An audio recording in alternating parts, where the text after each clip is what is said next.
এগিয়ে চলেছে। ওই যে দেখুন পাহাড়ের উপরে উঠে যাচ্ছে, এই পাহাড়ের ওপারে সম্ভবত অ্যালবাট্রসদের কলোনি। এখনো ভালোই পথ এবং একটু হাইকিং করতে হবে, ভালোই উঁচু আছে, এটি পার হয়ে যেতে হবে। আর সামনে বড় বড় পেঙ্গুইন, কিং পেঙ্গুইন সম্ভবত। এই পেঙ্গুইনগুলো সাউথ জর্জিয়ায় অনেক বেশি দেখা যায়। এখানেও দেখতে পাচ্ছি, যাতে অনেক বড় হয়ে থাকে এরা।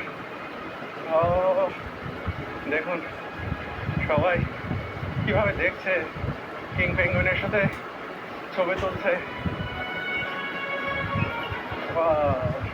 দেখুন এই যে কিং পেঙ্গুইন, অনেক বড় বড়, আর দেখতে কি চমৎকার, কালারফুল। ঘাড়ের কাছ থেকে বুকের দিকে গলার কাছে অদ্ভুত হলুদ রং, ঠোঁটেও একই ধরনের রং, কালো এবং হলুদের মিশ্রণে খুবই অদ্ভুত সুন্দর লাগছে এই কিং পেঙ্গুইনগুলোকে। আসলে দেখতেও অনেক সাইজে বড় এবং খুব কিউট। এবং আমরা নর্মালি এই ধরনের পেঙ্গুইনই সবসময় দেখেছি, মানে কিছু সিনেমায় কিছু সময়। তো এগুলো খুবই সুন্দর, আর ওরা দাঁড়িয়ে দাঁড়িয়ে ঘুমাচ্ছে, একটু পর পর ঘুমায় আবার দেখে যায়। ওদের অ্যাক্টিভিটিসগুলো দেখতে খুব ভালো লাগে। আরো খানিকটা সামনে এগুতে দেখতে পেলাম একটি তিমির আস্ত কঙ্কাল পড়ে আছে।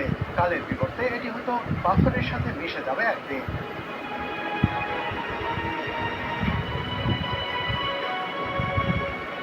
এদিক দিয়ে অনেক উপরে উঠতে হবে।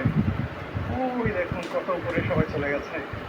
এই পাহাড়ের ওপারে সেই অ্যালবাট্রসদের বাসা, বিশাল ডানাওয়ালা পাখি অ্যালবাট্রস। সমুদ্রে যারা জাহাজ নিয়ে ঘোরেন তারা এই পাখিটিকে মাঝে মাঝে দেখে থাকেন, কিন্তু তাদের বাসা দেখার সৌভাগ্য কিন্তু সবার হয় না, যে এরা থাকে কোথায়।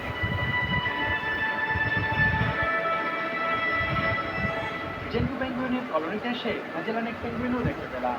এরা অন্য পেঙ্গুইন থেকে আলাদা বসবাসের ধরনের দিক দিয়েও। বসবাস, প্রজনন ও নিরাপত্তার জন্য ম্যাজেলানিক পেঙ্গুইনরা গর্ত তৈরি করে থাকে। এই গর্তগুলো গ্রীষ্মের প্রখর রোদ ও শিকারী প্রাণী থেকে তাদের ডিম ও বাচ্চা উভয়কেই রক্ষা করে।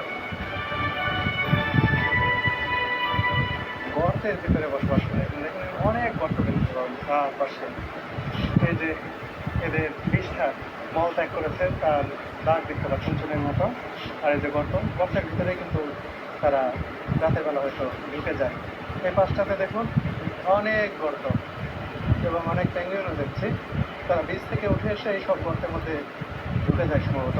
এই যে এই পেঙ্গুইনের গর্ত হচ্ছে এই যে পাশেরটা, এটাতে এসে থাকে।